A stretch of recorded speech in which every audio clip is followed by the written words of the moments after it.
বিসমিল্লাহির রহমানির রহিম। আসসালামু আলাইকুম এভরিওয়ান। আজকে রান্না করছি এই যে বড় বড় গলদা চিংড়ি দিয়ে। এটা কি গলদা চিংড়ি বলবে? মাঝারি সাইজের চিংড়ি দিয়ে হলো আলু দিয়ে আর এই যে আমার পছন্দের শাক। কি শাক? পালং শাক। ইয়েস, সরি ভুলে গেছি। তো আমার পছন্দের পালং শাক দিয়ে রান্না করবো। চলেন রান্না করি। প্রথমে দিয়ে দিব হলো তেল। তেল দিয়ে দিব হলো 1 কাপের মতো। তারপর হলো দিয়ে দিব এই যে পেঁয়াজ। দিয়ে দিলাম পেঁয়াজ 1 চামচ। তারপর হলো দিয়ে দিব হলো এই যে রসুন। তো রসুনটা 2-3 কোয়া রসুনের মতো দিলাম।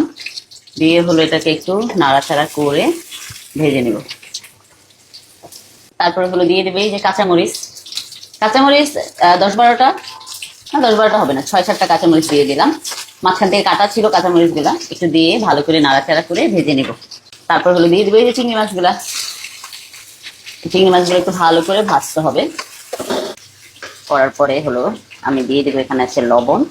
লবণ পরিমাণ মতো 1 চামচে হয়ে যাবে। তো দিয়ে দিলাম লবণ।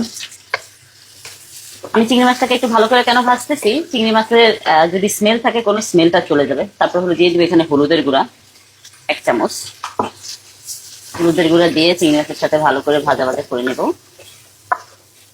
তারপর হলো দিয়ে দেবে এই যে আলুগুলো।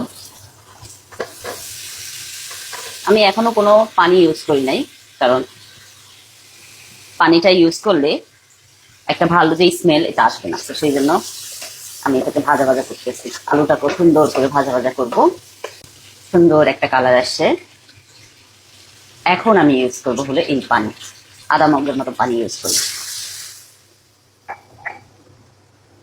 পানি দিয়ে একটু নাড়াচাড়া করব, করে এটাকে 2-3 মিনিটের জন্য কুক হইতে দেব। তো 2-3 মিনিট কষানোর পরে এই হলো আমার আলুটা মোটামুটি সিদ্ধ হয়ে গেছে। এখন আমি দিয়ে দিব হলো এই যে শাকগুলো, ফ্রেশ শাকগুলো দিয়ে দিব। এমনিতে শাকে অনেক পানি ওঠে, তো এখন আর পানি দেওয়া যাবে না। শাকটা জাস্ট দিয়ে হলো আমি হলো কিছুক্ষণের জন্য ঢাকনা দিয়ে রাখবো। 2 মিনিটের জন্য ঢাকনা দিয়ে রাখবো, যেন শাকটা মজে যায়। শাকটা আমি উঠিয়ে ফেললাম। শাকের কালারটা মোটামুটি ঠিক আছে। এখন এই শাকটা আমি মিডিয়াম চুলায় আরো 10 মিনিটের মতো রান্না করব। আমার শাকটা মোটামুটি হয়ে গেছে। এখন আমি দিব ফ্রেশ ধনিয়া পাতা। আপনারা চাইলে নাও দিতে পারেন, আমার একটু ধনিয়া পাতা শাকে দিলে খুব ভালো লাগে। তো এই যে আমার মজার শাকটা হয়ে গিয়েছে। এখন চলেন শাকটা সার্ভ করি। এই যে আমার মজার শাকটা হয়ে গিয়েছে। এখন আমি শাকটা সার্ভ করব চিংড়ি মাছ দিয়ে।